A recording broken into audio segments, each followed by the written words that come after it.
name is Pamela Dabdoob. I will be moderating this discussion with you guys for female entrepreneurs worldwide. The topic of today is how to encourage a growth mindset with your team. Today's speaker will be Jenn Low. She is the founder of WANDERLUST CO, a high street jewelry brand spotted on the likes of Jessica Alba, Kendall, Vanessa, Hudgens, the Hadid sisters, and more. It's the first Southeast Asian high street jewelry lifestyle brand to go global. And Jenn is here today, and I will allow her to introduce herself more thoroughly, and then we will follow up with questions. I want to remind everybody that to please feel free to submit questions, raise your hand. We definitely want to speak about the things that you guys are interested in knowing about. So don't hesitate to send us questions via the chat or raise your hand. Over to you, Jenn. Hi, Pam. Thank you for the lovely introduction. Very excited to be here today.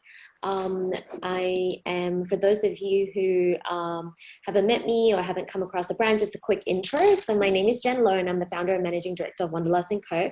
And as Pam shared, we're actually an online digital jewelry brand based right here in the heart of KL, Malaysia.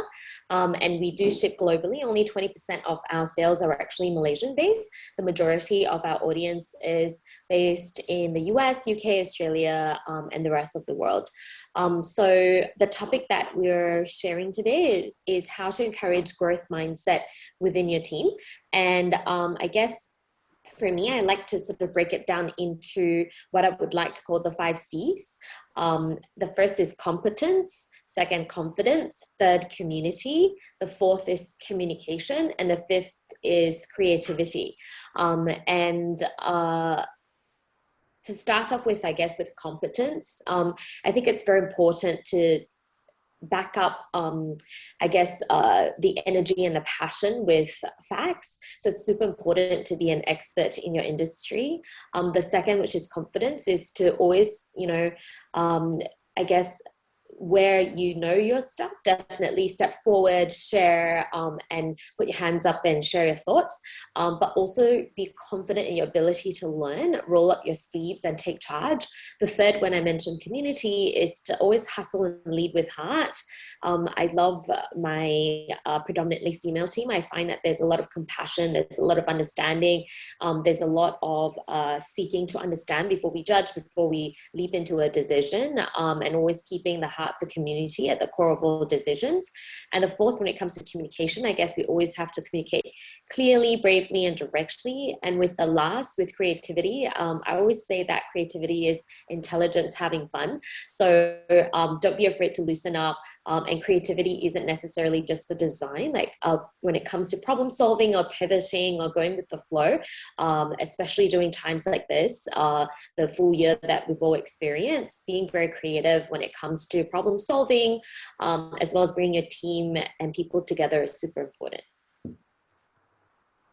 Thank you so much for that. And I would like to, speaking of the 5 C's that you brought up, can we go into maybe more detail, or you can give us an example of a situation where you implemented these 5 C's and the result from that decision could have been different had you not?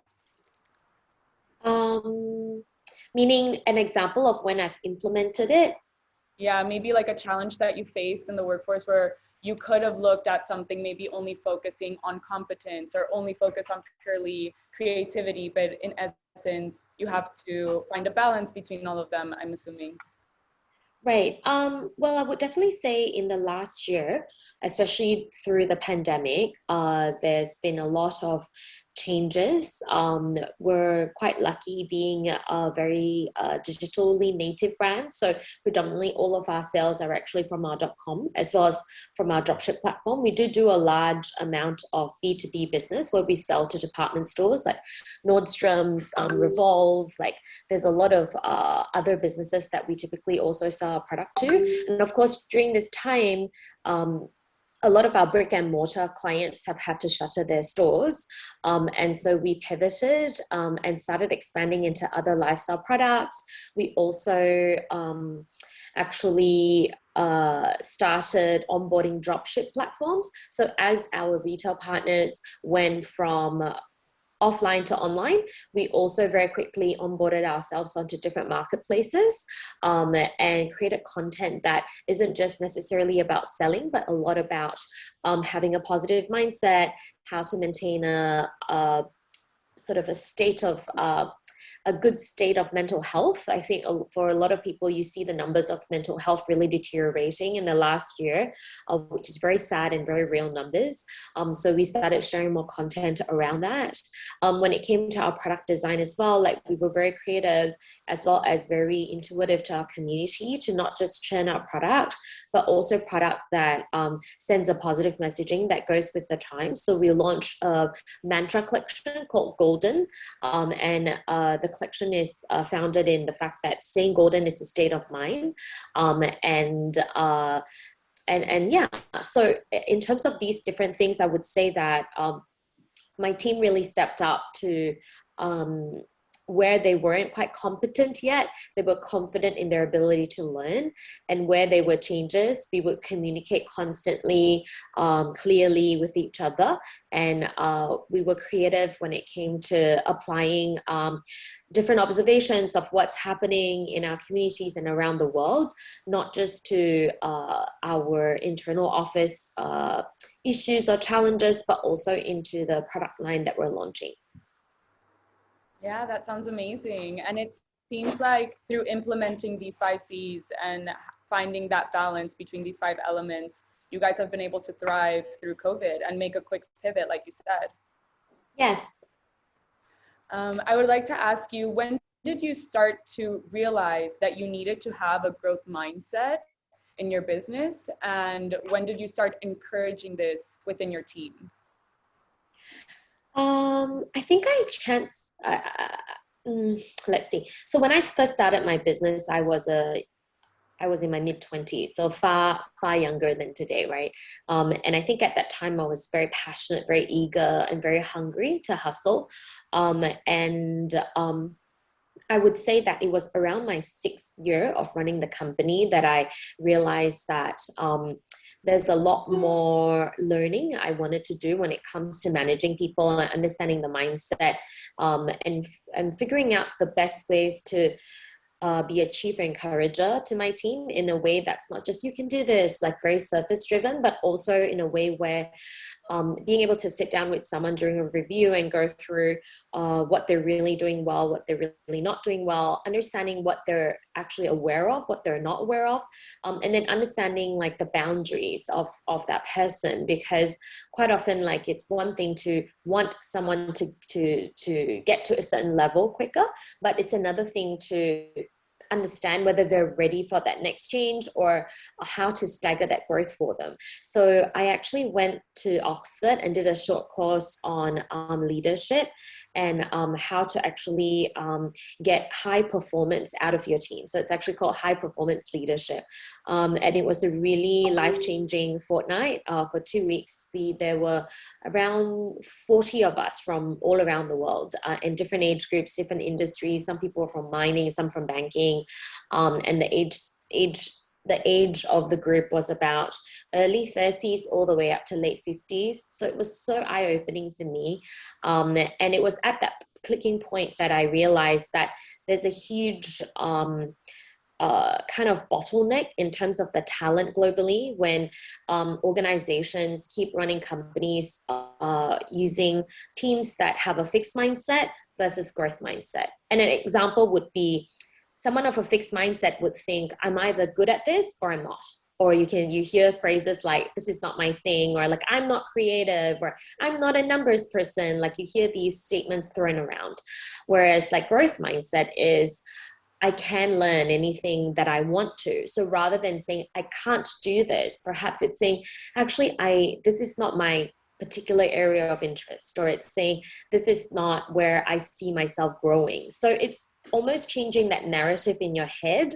So going from negative, diminishing self-talk to one of choice. So it's okay to not do everything. It's okay to not want to learn everything, but make it a conscious choice rather than derogatory as a comment within your head. Like, I can't do this. I'm not like this. Or she's good at it, but not me. So this is kind of like a little illustration, a very layman terms illustration of fixed mindset versus growth mindset. And of course, through the year, you see a lot of people trying different things, obviously specifically due to the pandemic. Like, even the way we work has to change due to work from home, and this is a global phenomena. So you see a lot of people with fear of failure, or you do see a lot of failures, and as we start to see a lot of this, we start to shrink ourselves and we start to doubt ourselves. And a fixed mindset mentality on this is to say, when I fail, I'm not good, you know, like, I'm bad at this, I'm so bad at my job, I'm not good at this. Whereas growth mindset is, when I fail, I learn, you know, like the concept of nothing really goes away until you're ready to fully absorb the lesson it's there to teach you. And fixed mindset is, tell me I'm good at something, you know, tell me I'm smart. Whereas growth mindset is, you know, tell me that I've got great effort, or tell me that, you know, you see resilience in me, like identifying positive qualities rather than just identifying the product of the work, you know. So it's like, Pam, like I see you've been really working really hard, you know, you were thinking outside the box, like it didn't quite get to, you know, what we envisioned, but I really admired how you were quick to think outside the box. So that's like a great praise if I was your manager, versus like, oh, we didn't get to that outcome, go figure it out, you know? So that's very diminishing. So I would say fixed mindset versus growth mindset. My first point to answer your question is, I really grew so much as a manager, and I'm still learning every day. The more we learn, the more we realize how little we know. But it really started for me from my Oxford course like 4 years ago. And then as I apply more and more of it, especially in the last year, the situations around the world has obviously made a lot of managers and business owners need to be more insightful about what's going on in their community, in their teams. And then I really can see the difference of fixed mindset versus growth mindset. And I guess in summary, for me, it's not just all up to a team member and an employee to practice fixed mindset versus growth mindset, but it's also up to the manager to coax that mindset from their teams, to really like plant the seeds of, let's think this way, or let's look at this way, in order to really lead that change, drive that change within their teams and companies. Great. And you actually just touched base on my next question, which is a few steps to encourage growth mindset in a team. And I would love to point out that you're talking about, you know, employees and also superiors and management, and how equally both need to be having this growth mindset. Mm-hmm. I think a lot of times when you have superiors, sometimes superiors don't always practice what they preach. And then that's when you start seeing those discrepancies between employees and superiors. But it's nice to hear people like you who are years into the experience that you've had, you're so competent in your field, and be able to still say, I don't know everything. I'm still learning too. Yeah, so we all are. Exactly, right? And that's what life is about. I think, you know, you never plateau. You just constantly keep growing. And at one point, people just give up. But yeah, I mean, do you have any other tips for people who are in management positions and they want to encourage that growth mindset in their teams, but initially have to implement that within themselves? Many tips. Well, I love the work of Brené Brown. So Brené Brown, to me, is a really insightful speaker, author, and of course, like, very famous for studying shame and studying human behavior and applying that to management. And something she sort of shared really stuck in my mind, which is, unclear is unkind. So she always says, being clear is being kind. And I think quite often, especially for me, like when we're based in Asia, you see a lot of unclearness in workplaces. People don't want to say what they're really thinking, or share transparently what they're going through, or what's motivating them, or the true root reason of why they're doing something, whether they're leaving a job, or they're refusing a promotion, or they wanting to switch teams, or they don't want to take on a particular project, like people find it quite hard. And this isn't just, you know, top to bottom, it's also bottom down, you know, like it's two ways. People find it really hard to be transparent. And so when Brene Brown talks about this concept of clear is kind, it really resonates for me, because I personally think that being unclear to your team or colleagues about your expectations because it's too hard a conversation is unkind, you know, like and I think that when we are clear and we're transparent, then people can speak their truth. And when we're communicating our truth, we're able to really look at someone and look at a situation and have true growth or true evolvement as a team, you know? And so I think ultimately leaders as well as team members have to identify why they're doing something. And so if we're finding ourselves uncomfortable to speak truth about something, rather than going the easy way out, I think the important thing is to be a bit introspective and analyze, okay, why do I feel uncomfortable about sharing this? Like, am I afraid of being judged? Am I afraid they'll think I'm lazy? Or am I afraid they think I'm not doing enough? And then I think whatever that truth is, your root reason as to why you're doing it, communicate that. So quite often, I think we need to be more open about what's making us tick or what's motivating us more than the work itself. So then the conversation with the manager isn't, I don't want to take this project on, or like, oh, I'm too busy, my plate's too full. Maybe the conversation is, hey, like, you always have such great results with your teams or projects. You know, I look up to you so much, and the reason why I'm apprehensive about taking on this project is because I don't want to let you down. I don't want to completely miss your expectations. And that's not because I think your expectations are too high. It's because I respect you so much. And I know you do such great work in your portfolio. So I'm a bit apprehensive. So I think that's the quality of conversation we need to be having. And sometimes we don't actually need to have the solution itself, but being able to talk about that, and then sitting with your team to say, okay, well, now that that's out in the open, how do we solve it? Because then I think we're having real quality conversations at work. So I would probably say that's the first step. And from there, you'll unlock a couple of different things that are quite common sense in terms of how to solve it. Mm-hmm. And for people who are working for companies that, let's say, they don't really value this growth mindset because maybe they're too busy, they've got old school thinking, whatever it may be. I mean, I feel like most companies at the end of the day, what they're focused on is the bottom line.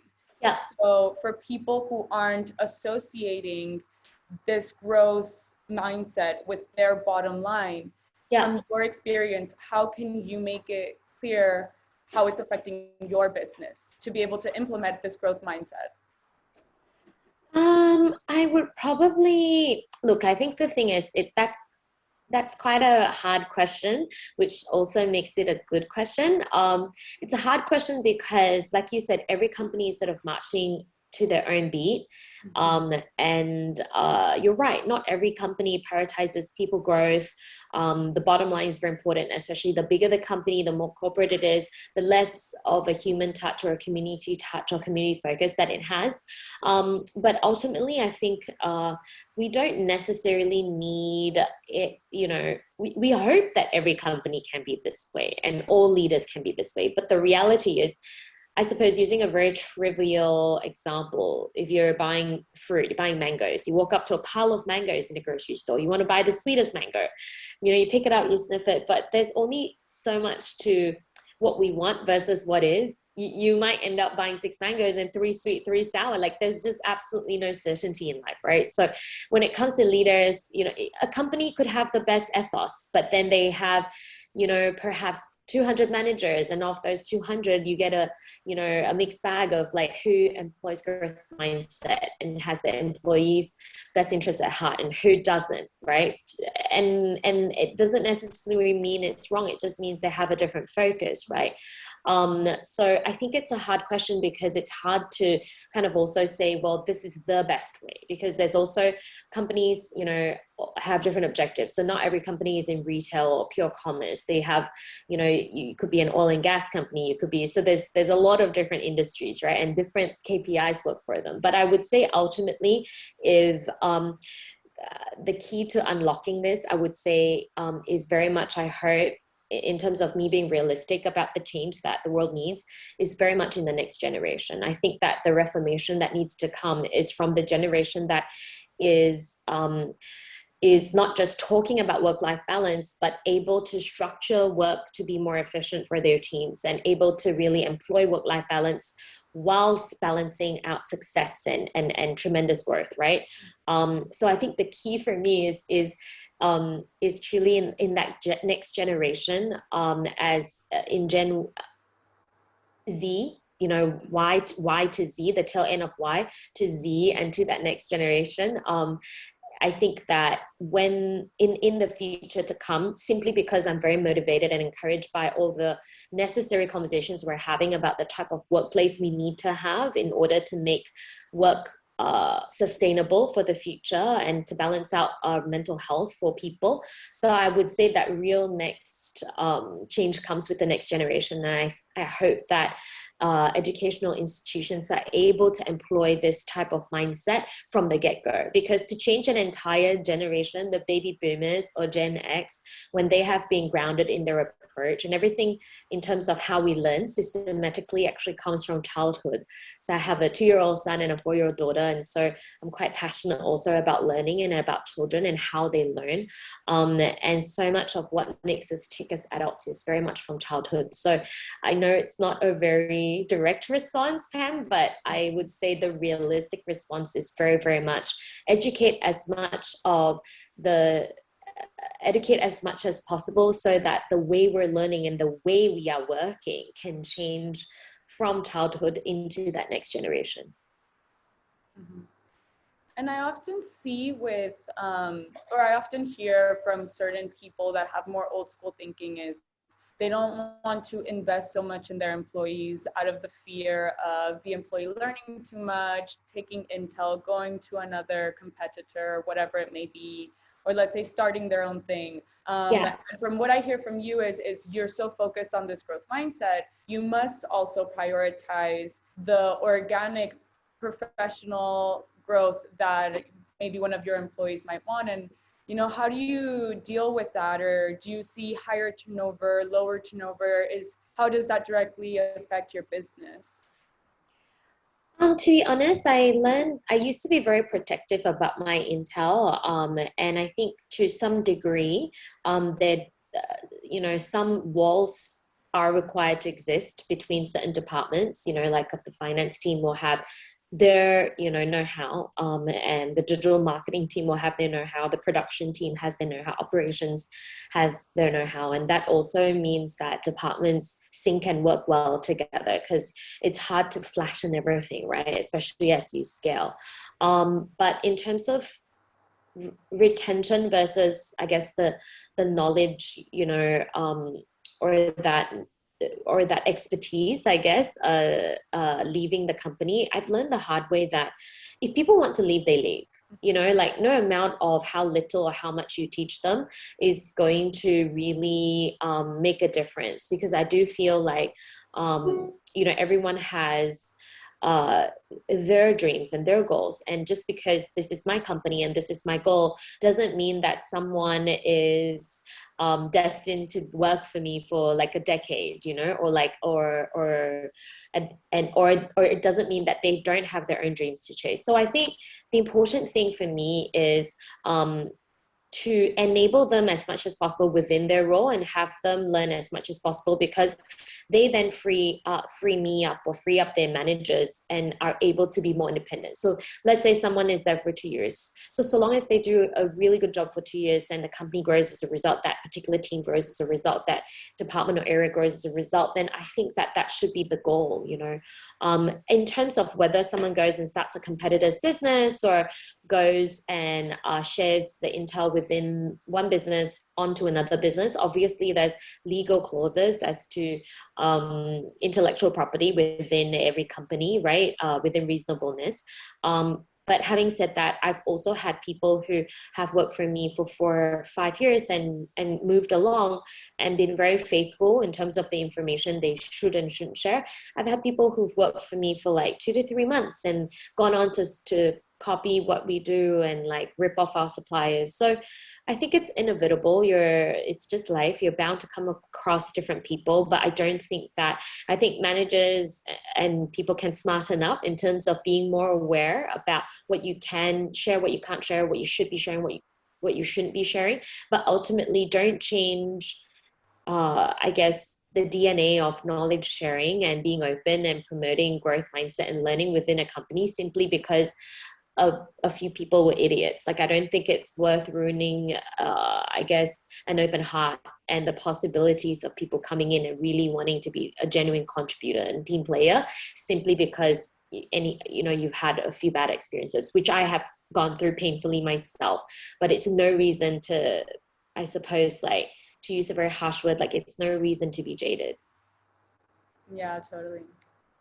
And I read recently that you actually had a major career transition before you started your company. And I'm sure that in and of itself had to involve some growth mindset that maybe you didn't even know you had at the time or couldn't, conceptualize at the time.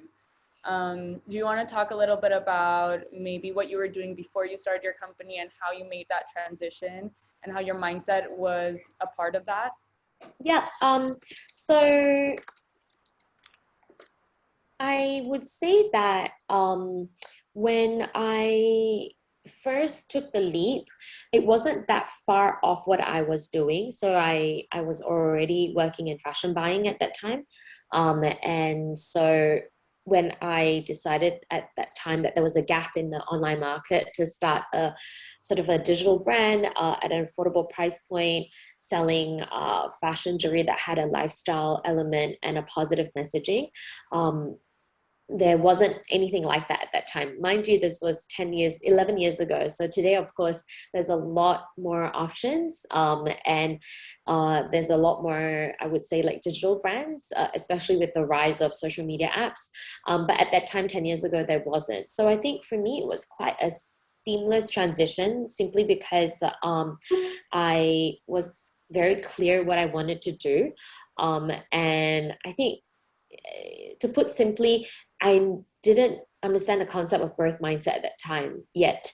And I think all I knew now, looking back, retrospectively, all I knew was that I would never give up. Like, this is just clearly what I wanted. And so how to get to my goal can change in terms of how I'm executing or what I'm doing or how I'm going about it, but my goal wouldn't change. And I guess today we call this trait pivoting, right? And growth mindset. But back then, I guess in simple terms, I would not give up. Yeah. And speaking of not giving up, I actually also read that you do quite a bit of philanthropic work with women who are survivors of war. Yeah. And that's actually very interesting because I find that to be such a niche, but such a powerful thing to be involved with. And I can't imagine, that not having an impact in the way you lead and the way, especially you implement this growth mindset. I mean, these are women who probably have been through a lot. Yeah. And it makes all of our problems seem quite trivial. But I'm sure there's always something to learn there. So I would love for you to share a little bit more about that.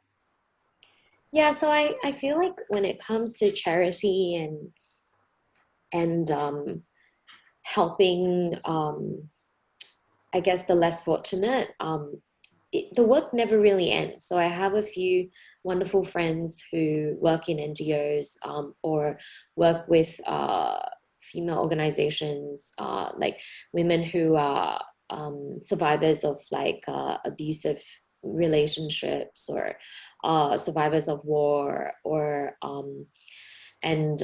or children who have been I guess abused as well. And it's a whole other spectrum, and it's very sort of eye-opening, because it, like you said, it makes our situation sometimes seem so trivial.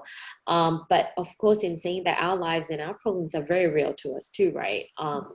And I guess it does sort of spotlight and ground you, so to speak, because when you look at, I guess, our biggest problems, which sometimes can tend to be very first world, and you compare them with those who are truly struggling to meet their basic needs: food, water, protection, feeling safe, providing for their children. It really is heartbreaking. So we, as a brand, I think we came up with a collection that was promoting like or I guess which was grounded in sort of more introspective strength. So some of the pieces would say, honor the things that make your heart grow, or trust the flow of the universe, or keeping your heart open to possibilities. So we had a collection called the Mantra Collection, and proceeds from those pieces actually went to the Women by Women organization, Women for Women organization. And over the years also, we've worked with another organization called Shelter Home.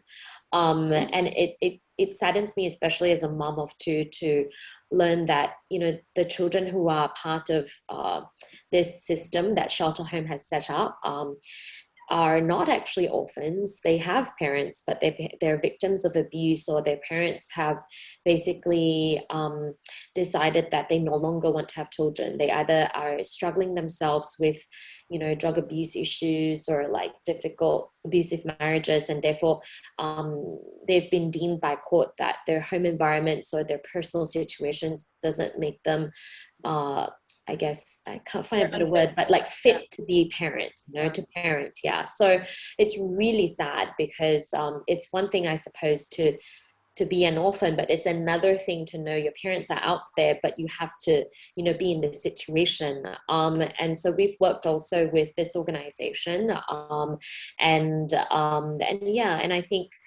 this entire topic is really another thing of its own, and I'm probably not the best person to be talking about it. We've worked with these organizations a few different times over the years, but I have many wonderful friends who really champion these causes, and it's their full-time job, working with these people, and they do wonderful work, and I wish that we could do more, and I'm so encouraged by organizations like 1% for the Planet, where brands sign up to be part of an organization where they're donating 1% of their profits towards an NGO cause that's making the world a better place. So I'm seeing a lot of this type of positive change around the world.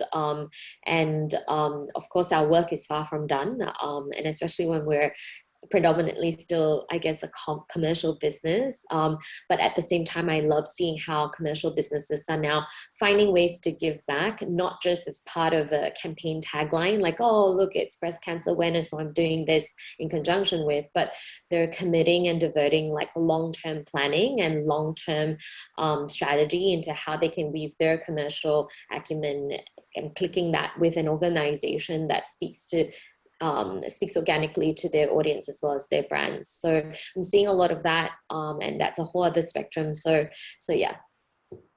Yeah, and that's great. I find that it's just so important also to give back and be involved in that way. I mean, all of the influences of what we see out there also kind of influences you internally, and I'm sure that not only is humbling for you as the leader, but it, humbling for your teams as well. So Definitely. That's pretty awesome.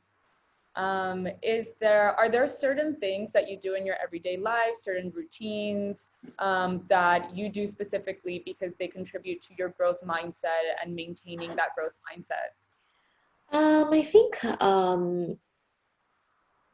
like anyone, I when I start facing a lot of challenges, I do get a bit down in the dumps, and I guess we're all human, right? And the women or the men I most admire, and this could be like your Sheryl Sandberg or your Ariana Huffington or Brene Brown, or Oprah even, but what I admire most isn't just their success, but what I admire most is how comfortable they are with saying when something isn't going well, or when they're not feeling great. I think I admire their truth. And so in my day-to-day life, I am still so far from it, but I try very much to practice this. I think maintaining an honest relationship with yourself is very important. I think we forget sometimes because society and social media is constantly feeding us with like bites and reels and, you know, different things. Like sometimes I find that the reality we believe we're in is different from actual reality. So I think when we live in such an instantaneous world, and when we're in such an instantaneous industry, because for me, I'm in fashion, I'm in digital, in it, you know, and everything is fleeting. So I think what I try to practice is two things very much. First is to always remain grounded. And I think you only get that when you spend time with yourself. And I don't mean sit in a cave for a week and meditate in silence, go to a silent camp. You know, I know I have friends who do that too, and kudos to them. But like, I think for most people that they'll be hard pressed for time, right? I mean, just, you know, go to your weekly yoga practice, put your phone away and allow your mind to be present in that moment. Spend time with yourself. Or when you've come across challenges, you know, instead of being so quick to judge and blame and deflect, you know, really like spend 10 minutes having an honest conversation in your head. Like, how did we get here? You know, how did we get here? What did I contribute? What would I have done differently? And then be kind to yourself, because I think we go into two extremes.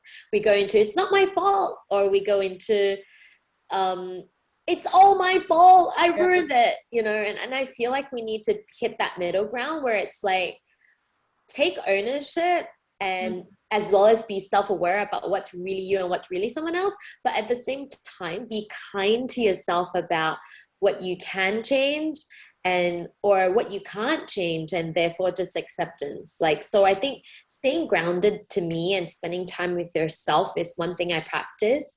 The second thing I practice is just I would say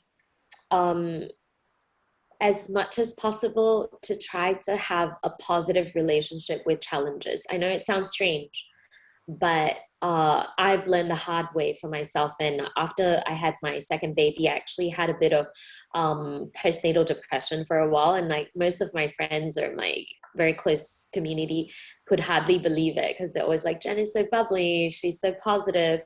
And I went through like quite a difficult time. I'm very thankful, actually, it wasn't very serious, but just a little glimpse of that actually helped me sort of see how much I pushed myself. In that year, we opened, I think, 6 different pop-ups across like 4 countries. 6 weeks postpartum, I was on a flight, you know, to the US for work, for trade shows. And I just kind of like pushed myself way too hard. And I think my big learning from that, which I try to practice now, is don't just have a positive relationship with your goals and what you want to do, but have a positive relationship with challenges. And don't be afraid. And I guess this is 3 things now. Don't be afraid to take some time out. You're a human being. You're not a machine. Even your phone needs a charge. And even iPhones had to go through a few iterations before they got the battery right. So it doesn't die halfway through the day. I love this analogy. This actually, I've never heard it, but I love it. Even your phone needs a charge. Your phone needs a charge. Yeah. And even iPhone, like Apple, a huge company, like I think they went through 2 different iPhones that just the battery really was bad. And then now you get to like the new ones, like 11 and 12, and okay, it's fixed. So, you know, like I think we can learn a lot from nature. Like if you look at nature, there's 4 seasons, and obviously everyone's favorite season is spring and summer, and then like winter, but like there is a time where you shine, and there is a time where you rest, and it's nature. And ultimately, you know, like we're natural human beings, we're people. So we go through seasons. So sometimes I guess if you're having a bad day or you're having a long day, it's not a bad life. It's just a bad day, you know? So I think for me, like, I realized with Instagram and Pinterest, like a lot of people see quotes. And so when you think you understand, when you understand the words, you think you understand how to do it. You know, because we're so exposed to so much information, we're that information informed generation. But truly practicing something you see as words and embodying it is totally different. And you need to go back to what I was mentioning, like step one, spending time with yourself to really understand, do I really understand how to rest? Am I giving myself permission to rest? Or do I think I'm always falling behind and not good enough? And like every time I'm doing something, I think I should be doing something else. And so my head is like a hamster wheel. So that drives you absolutely insane. And I think, so number one, spending time with yourself, to be honest with yourself, even if you tell no one else those secrets. Number two, I guess having a positive relationship with challenges. Take the lesson, let the rest of it go. Let that annoying person go. Let that difficult person go. Let that person who's out to get you go. I promise you, they're suffering immense pain in their lives to want to inflict so much onto others. And the third thing is to just rest. Like the seasons, like your phone, you need to recharge, and it's okay. And you need to give yourself permission to chill. Yeah, that's great. I really do love how you just compartmentalize that because, you know, speaking of nature and seasons, I'm constantly seeing the evolution of plants, the evolution, everything is a transition. So it's really important for us to look at ourselves as the human beings that we are. We're not superheroes. We're not above nature. We're in harmony with nature. And sometimes we forget that. Yeah, yeah. And my last question before I open it up to our guests is, I would like to ask you, what resources can you recommend to people wanting to learn more about this growth mindset and they haven't really had much background on it, whether it be a podcast, a book, a course? Is there anything that you can recommend? Um, I mean, like I mentioned, I went to Oxford Business School for the high performance leadership class. I know that it's hard now with COVID, obviously, for travel. They do a lot of online courses. So I highly recommend anything by Oxford or Stanford when it comes to management training. Having said that, both Oxford and Stanford actually have a lot of free resources, so many free resources. So if you go onto their websites, you will, and subscribe to their newsletters, you'll get amazing content delivered right into your inbox. I really, really also love Harvard Business Review, like HBR. I really do rate it. I'm like putting it up on my browser right now. Like the website tagline is find new ideas and classic advice on strategy, innovation, and leadership for global leaders from the world's best business and management experts. So I do really rate HBR and all of their books. Any books by HBR I think is really good. And again, a lot of free resources there. I also like to follow inspiring leaders. And the leaders that really inspire me, for me personally anyways, this is my personal preference, are people who are very insightful when it comes to the psychology of people. So when I was doing my course at Oxford, one of my lecturers, Sally, she actually majored, her MBA was in workplace psychology. And I do feel you get to a particular point in your career as a manager where you need to understand the psychology of people, at least the very basic of it. Because I think that, you know, even if you observe like COVID management around the world, like the way New Zealand has managed it, or, you know, like I would say that don't mistaken courage or like strength sometimes for things that are brute force or very obvious. I think compassion and slowing down to understand, like there's a lot of value in that. So so follow people like Brene Brown. I love her so much. Listen to podcasts. I think if you follow Brene Brown, there'll be a whole bunch of suggestions on Instagram as to who else you could follow. I really like Ariana Huffington as well, obviously because she's a renowned female business leader, but also because she's always sharing tips and quotes and like insights on her personal Instagram.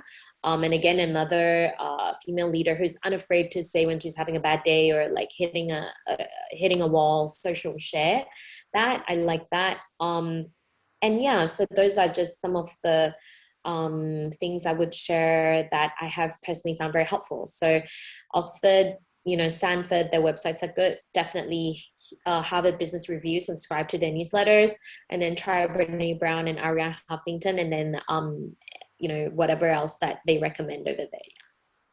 Amazing. So thank you so much for having this discussion with me. I've actually myself learned so much that I want to now go and implement, with my team and the people that I work with. So thank you very much. And I want to open the floor to anybody who has any questions. Please, you can submit them via the chat or raise your hand. Let's see. Oh, we have Brene Brown. Yes, I love her too. So yay, you guys can go and follow her now that you know that she is an inspiring woman to Jenn. And if you guys have no further questions, I think this is the end of our webinar. And thank you so much for joining us. And thank you, Jenn, again. Thanks so much, everyone. Bye. Take care. Bye. Take care.